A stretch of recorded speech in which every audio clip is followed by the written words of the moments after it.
ಮುಡಾದಲ್ಲಿ CM Siddaramaiah ಯಾವುದೇ ರೀತಿಯಾದಂತಹ ತಪ್ಪು ಮಾಡಿಲ್ಲ. ಈ ಒಂದು ಆರೋಪದಲ್ಲಿ ಯಾವುದೇ ರೀತಿಯ ಸತ್ಯಾಸತ್ಯತೆ ಕೂಡ ಇಲ್ಲ. ಈ ಹಗರಣದಲ್ಲಿ ಸಿಎಂ ಯಾವುದೇ ರೀತಿಯ ತಪ್ಪು ಮಾಡಿಲ್ಲ. ಹಾಗೆಯೇ ಅವರಿಗೆ ಪ್ರಾಸಿಕ್ಯೂಷನ್ ಆತಂಕ ಇಲ್ಲವೇ ಇಲ್ಲ. ಈ ರೀತಿಯಾಗಿ ಸಿಎಂ ಪರವಾಗಿ ಗೃಹ ಸಚಿವ ಪರಮೇಶ್ವರ್ ಸಮರ್ಥನೆ ಮಾಡಿಕೊಂಡಿರುವಂಥದ್ದು. ಸಿಎಂ ಅಧಿಕಾರ ದುರುಪಯೋಗ ಪಡಿಸಿಕೊಂಡಿಲ್ಲ, ಅವರು ಯಾವುದೇ ರೀತಿಯ ತಪ್ಪು ಮಾಡಿಲ್ಲ, ಹಾಗಾಗಿ ಪ್ರಾಸಿಕ್ಯೂಷನ್ ಬಗ್ಗೆ ಅವರಿಗೆ ಆತಂಕ ಇಲ್ಲ ಅಂತ ಸಿದ್ದರಾಮಯ್ಯ ಪರವಾಗಿ ಗೃಹ ಸಚಿವ ಪರಮೇಶ್ವರ್ ಬ್ಯಾಟಿಂಗ್ ಮಾಡಿದ್ದಾರೆ.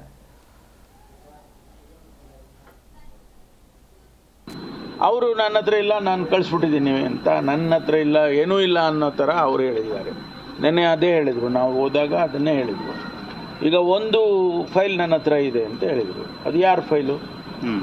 ಕುಮಾರಸ್ವಾಮಿ ಅವರ ಫೈಲು ಅಂತ ಹೇಳಿದ್ರು. ನಂತರ ಅವರು ನಮಗೆಲ್ಲ ಗೊತ್ತಾಯಿತು.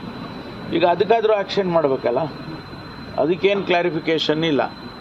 ಅದಕ್ಕೆ ಸ್ಪಷ್ಟವಾಗಿ ಅವರೇನು ಕ್ರಮ ತಗೊಂಡಿದ್ರು ಮತ್ತು ಅದು ಕಾನೂನಿನ ರೀತಿ ಇದೆಯಾ, ಕಾನೂನು ಬಾಹಿರವಾಗಿದೆಯಾ, ಅದೆಲ್ಲ ಈಗಾಗಲೇ ಅಲ್ಲಿ ತಿಳಿಸಿದ್ದಾರೆ. ನಮ್ಮ ದೃಷ್ಟಿ ಜಿ ಕನ್ನಡ ನ್ಯೂಸ್ ಈಗ ನಿಮ್ಮ ಮನೆಯಲ್ಲೇ ನೋಡಿ. ಎಲ್ಲ ಕೇಬಲ್ಗಳಲ್ಲಿ ಈಗ ಲಭ್ಯ.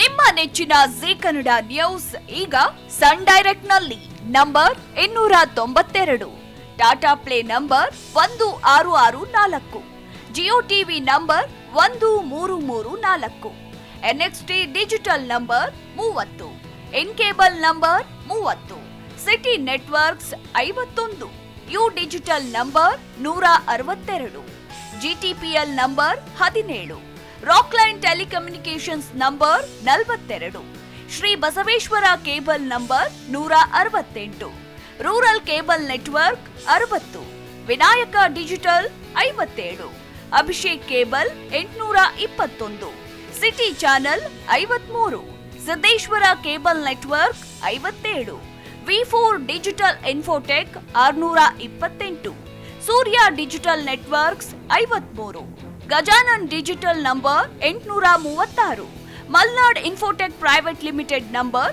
56, metrocast number 830, victory digital number 167ರಲ್ಲಿ ನೋಡಿ ಆನಂದಿಸಿ.